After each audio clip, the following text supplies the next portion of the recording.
छत्तीसगढ़ के अंबिकापुर में पीएम आवास योजना में लेट लतीफी के चलते हजारों लोग झुग्गी झोपड़ी या किराए से रहने को मजबूर हैं। 4 साल पहले नगर निगम ने 495 मकानों का काम शुरू किया था, लेकिन ये काम अभी भी आधा अधूरा पड़ा हुआ है।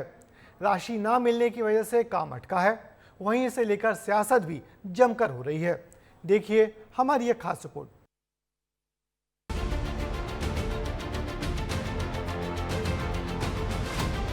गरीबों को कब मिलेगा अपना आशियाना, अटकी है राशि, मिलने का नहीं है ठिकाना।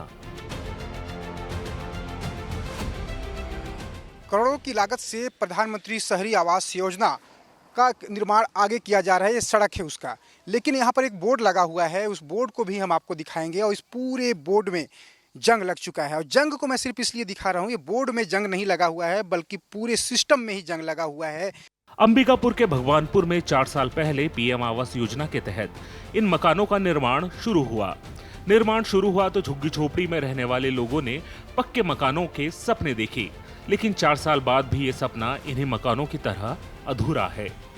गरीबों को उनका पक्का मकान मिल सके, उन्हें भी एक छत मिल सके, इसलिए बेघर लोगों को और झुग्गी झोपड़ी में रहने वाले लोगों के लिए देख लीजिए, प्रधानमंत्री आवास योजना के तहत इस तरीके से मकान बनाए जा रहे हैं, फ्लैट बनाए जा रहे हैं। लेकिन इसका काम पिछले 4 साल से चल रहा है, लेकिन ये काम अब भी अधूरा पड़ा हुआ है। और इसके पीछे सबसे बड़ी जो वजह है वो ये बताई जा रही है कि समय पर बजट नहीं मिलना, समय पर पैसा नहीं मिलना, और इसके कारण ये काम अब तक अटका हुआ है, जबकि इस काम को 24 महीने के भीतर ही पूरा करना था। पीएम आवास योजना के तहत 3,500 मकान बनाए जाने थे, लेकिन जितने मकान बनने थे उतने नहीं बनाए जा रहे, और जो बनाए जा रहे हैं वो भी राशि न मिलने के चलते अटके हुए हैं। ठेकेदार ने निर्माण शुरू किया, लेकिन जब राशि नहीं मिली तो काम बंद कर दिया। 12,000 लोगों ने आवास के लिए आवेदन दिया। 4,000 लोग योजना के लिए पात्र माने गए। 3,500 मकान बनाने की योजना बनाई गई। भगवानपुरा में 1200 मकान बनाए जाने थे।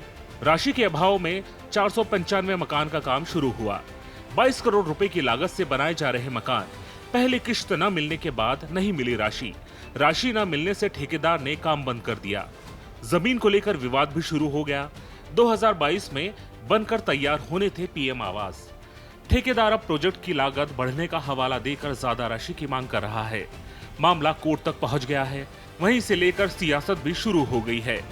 बीजेपी जहां इसके लिए कांग्रेस को जिम्मेदार ठहरा रही है, तो नगर निगम महापौर बीजेपी पर ही सवाल खड़े कर रहे हैं। अंबिकापुर नगर निगम क्षेत्र में निश्चित रूप से प्रधानमंत्री शहरी आवास योजना में जो आवास बन रहे हैं वो निगम में बैठी जो कांग्रेस की सरकार है, इसकी निष्क्रियता की वजह से वो आज भी अधूरा है। आज हम सड़कों के लिए 32 करोड़ के प्रपोजल हम 5 बार भेज चुके हैं। आपने क्या किया? जब आपकी सरकार है, आपका सत्ता है, यहाँ पे भी आपके विधायक भी हैं, तो अगर उतनी ही चिंता थी और उतने ही अगर शासन के पास पैसे हैं और आपका ये कहना है कि भाजपा ही सारी चीज़ें करती हैं, तो अभी तक अंबिकापुर की सड़कें बन जानी चाहिए थी। वहीं दूसरी तरफ जो निर्माण हो रहा है उसकी क्वालिटी को लेकर भी सवाल खड़े हो रहे हैं। घटिया सामग्री का इस्तेमाल हो रहा है, लेकिन नगर निगम की तरफ से कोई देखने वाला नहीं है। ऐसे में सवाल ये है कि क्या जब ये मकान गरीबों को मिलेंगे तो क्या जर्जर हो जाएंगे, दीवारों में दरारें होगी, या फिर सीपेज की समस्या से लोग परेशान रहेंगे?